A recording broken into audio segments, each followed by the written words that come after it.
My name is Simona. I'm a lead accredited professional, certified energy manager. I also have a master's in engineering and a bachelor's in engineering and a master's of business administration, which all sounds really fancy. It's not. I'm the sustainability coordinator for the Sports and Exhibition Authority of Pittsburgh and Allegheny County.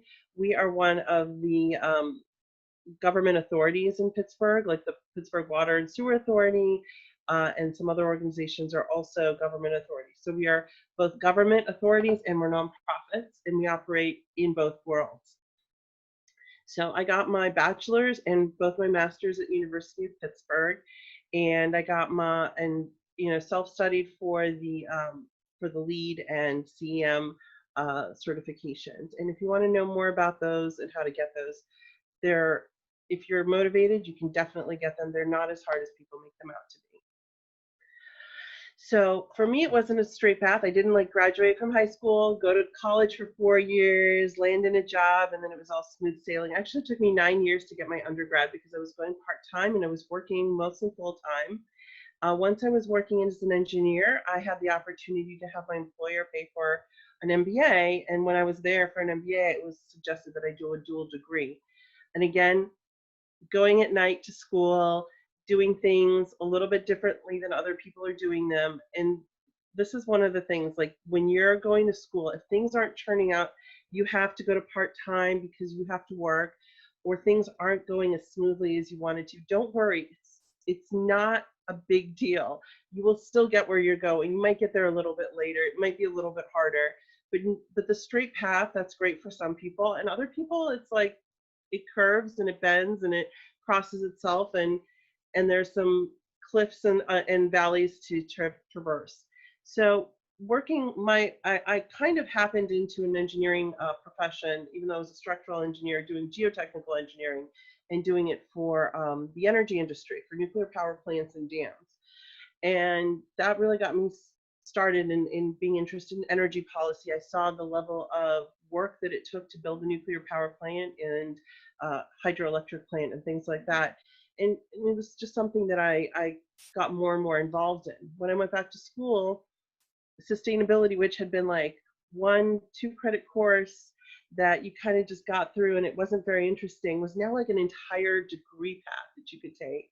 And so I started doing more and more with that. And a lot of it was technical, but it was also a lot of social things like property rights, like legal issues and things like that. So Pitt was really able to let me take a lot of courses that were in different schools and sort of craft this degree. I think it's a little bit more formal now, but at the time, a few years ago, it was a little bit less formal, and I was able to do my own thing.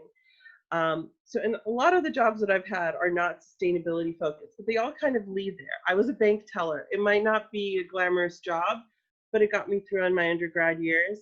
I started as an engineering assistant. I was in publishing for construction, and then I actually became a real engineer. When I went back to school, I started over in a lot of ways. I did internships. I was a really old intern and a really old sustainability fellow at Sustainable Pittsburgh. But it all kind of, grew into this, and I met a lot of people, and that's like the important thing. I know all of the other sustainability managers and coordinators in town. I know people who are involved in energy efficiency. One of the things I tell people when they ask me, because I do get a lot of calls like, hey, can you help me find a job? As hard as it is, sometimes you take a job, even if it's for some in a way only sustainability adjacent or only somewhat close to what you're doing or you want to do, because you can build off of that. I know people who are waiting and waiting and waiting for sustainability jobs are few and far between, and then they're not building their skills, they're not building their connections because they're waiting and they're applying for things and they don't get a call back. The job I have now, they called me because somebody else recommended me after a conversation we'd had. So you just never know what might occur. It's to put yourself out there, do things that are difficult, even if you don't necessarily want to do them. Some of the tasks I have now, and my job is really a little bit of mixed bag is I keep our certifications up to date. I manage purchasing for the convention center. I monitor construction and maintenance activities for the convention center and for our Lower Hill development project that we're doing on behalf of the city. I give tours. I also work with requests for proposals and bids. I manage things in garages. It's not very sustainable, like payment systems and things like that. And I never say it's not my job. We have a staff of 16 people, and it's if it's not your job, it will be. And that's one of the things that I think you also have to learn. Sometimes you're going to be doing things that you just never envisioned doing, and it's just part of working as a team. So some of the properties that we own and is we own the convention center, but we also, you see at the top left, from the top left over, the North Shore Riverfront Park, and those are the water steps. The PPG Paints Arena, Heinz Field, PNC Park, and then at the lower right, that's also the North Shore Riverfront Park. We also are currently doing project for the city in the Lower Hill development and the CAP project, which is building a park over 579, and that will be handed over to the city once it's done. The convention center is really my mostly my full-time job, because those other buildings are they're owned by us, but they're leased by the teams, and they have their own sustainability plans and their own goals. Like PNC Park has very lofty waste goals, and Cissy Burkhart is their sustainability manager. So with the convention center, we have the water feature, which you can see in the top left, and and right below that is one of the supports for the building, located on the green roof. So I'm going to give you a quick tour of the convention center, because I can't give you one in person, unfortunately. Once things calm down a bit and we can start doing tours again, please call me. I love to give tours. It's like really my favorite part of the job. So what you see here is our green roof. When the building was originally built, this was actually just plastic turf, and the roof itself was leaking. So one of the things that the SCA had decided was this idea of, if we have to fix something, if we have to redo it, let's make it better, let's make it more sustainable. So instead of just replacing it, putting more turf on it, and calling it a day, they built this green roof. On the left-hand side is a deeper intensive roof, which has meadow type plants. People think they're weeds. They're just native and adaptive species. Thank you. And then we have on the other side sedum. And then the blue ribbon is crushed recycled glass, and that represents the Three Rivers. And you can see during non-COVID times, we have people out there, we have events out there. It's a public place, actually. So if we're not hosting events, the public is invited to come up there. You'll see we host events in our halls. Sometimes we'll have high-end events with speakers like Elizabeth Warren, and other times we'll have thousands and thousands of people there for a volleyball tournament. And I have seen our staff turn hundreds of thousands of square feet into volleyball courts, and then tear it all down and start over again with another event in less than a day. And it's amazing to see such a well-oiled machine and such a great staff. What you also see here is our daylighting system. We're one of the first convention centers to actually not necessarily need electric lighting for all of our events. We have a series of curtains and shades that cover up these these windows. And during the day, we can actually light with daylight. So one of the cool things about that hall that I just showed you is that it also has a natural ventilation system. While we do air condition it and heat it for a lot of events, we can also turn on the natural ventilation system, and it uses the method of pulling. If it's pulling air out from over the river and from the city, cooler air that's coming in through the vents. As it heats up, it rises and it exits out the top of what we call the banana roof. It's a system. It's also how your chimneys work. The hot air rises instead of going into your house. The hot air rises and goes out the chimney. And again, so it's called chimney effect or stack effect. And this is a very useful feature, especially when we have a lot of doors open and where air conditioning or heating the space would be just would literally be money flying out the window and be very unsustainable. Another thing I like to show people on our tours is our art collection. So at the top left, you see Jenny Holzer. Have you ever, if you've ever walked by the convention center, especially at night, you'll see blue lights. If you don't know what those are, this is an illuminated manuscript of books written about Pittsburgh. And if you stand under it long enough, you can read an entire book. I've never tried it, like 4 or 5 words in, I get dizzy, but it is a great piece. And again, open to the public once certain projects we're working on are completed. And that's by the artist Jenny Holzer.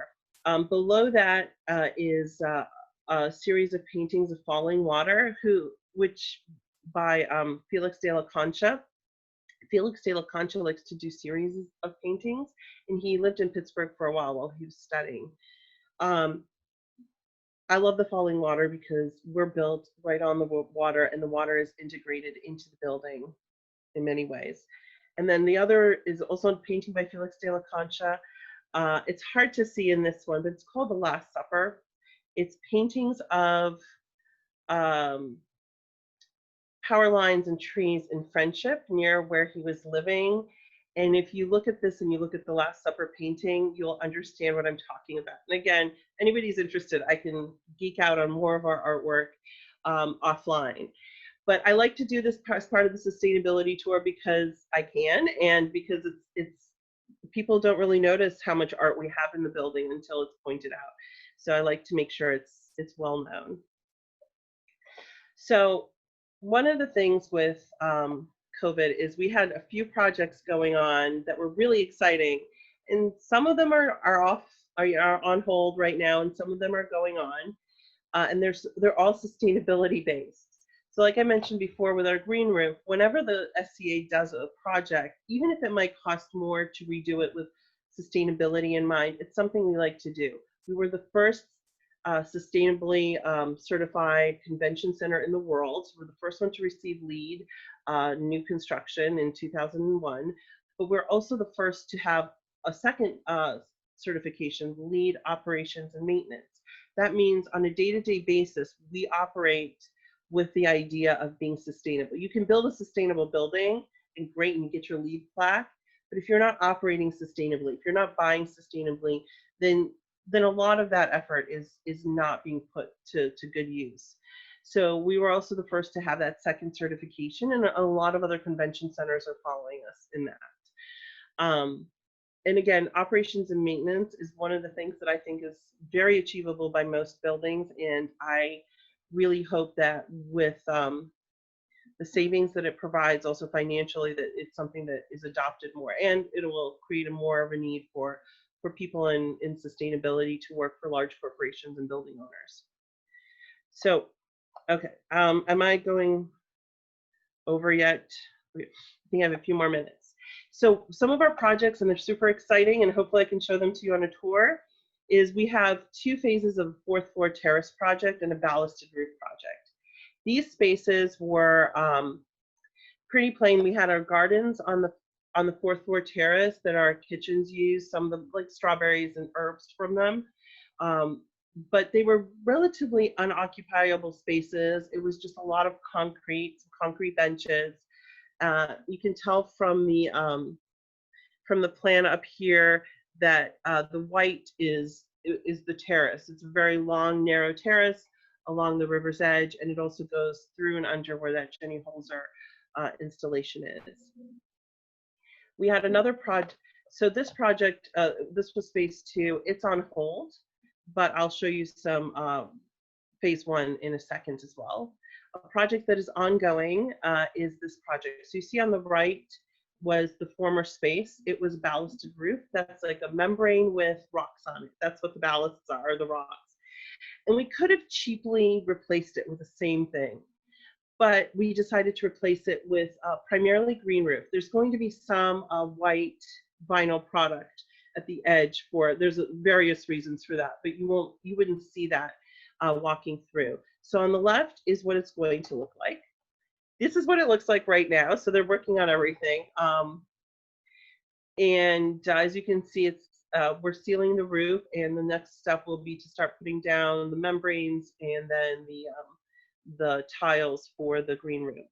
So that'll be a great space. You won't be able to go out onto the green roof, but you'll be able to go out onto like this little terrace that you see here, and and really enjoy a little piece of nature up there. And again, we're a nonprofit, we're a government authority. We like it's hard to justify spending more, but it's part of our overall mission to do a better job than or to do the best job we possibly can.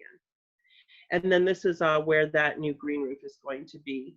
Sorry, these plans are probably hard to read if you're not familiar with the building. And then this is a project on the right is the artist's concept. It's our phase one. It's our city side of the terrace. On the left, they were just putting in some of the plants and other things right before I took this picture. So you can see that we have these beautiful planters, and they actually, let's see, and this is a far away view. It used to just be a sea of gray concrete, and now we have trees, we have plants, we have benches. Again, it'll be a public space. It currently is, but we're not confident having people in the building unsupervised right now because of coronavirus and things like that. But I can feel confident if you really want to see this new space, I think I could take a couple people up there. So I guess we'll share my contact information if you're interested. So another thing that is right now is like trying to do a work-life balance. That's my daughter, Rachel. She just turned 11 months. There's a lot of my computer and doing work versus her. My husband has the same issue. And this is something I think that we're all going to have to face in this new reality, because I think life has just changed permanently. Even when they find a vaccine, is how are we going to balance things? How are we going to find childcare that's safe, sustainable, productive? And how are we going to really do our jobs and do the best for ourselves professionally and personally, while also doing the best for our families? Which I guess you guys don't have to worry about that right now, so that's good. But that's about it. I did want to talk too long, but if you have any questions, I guess now's the time.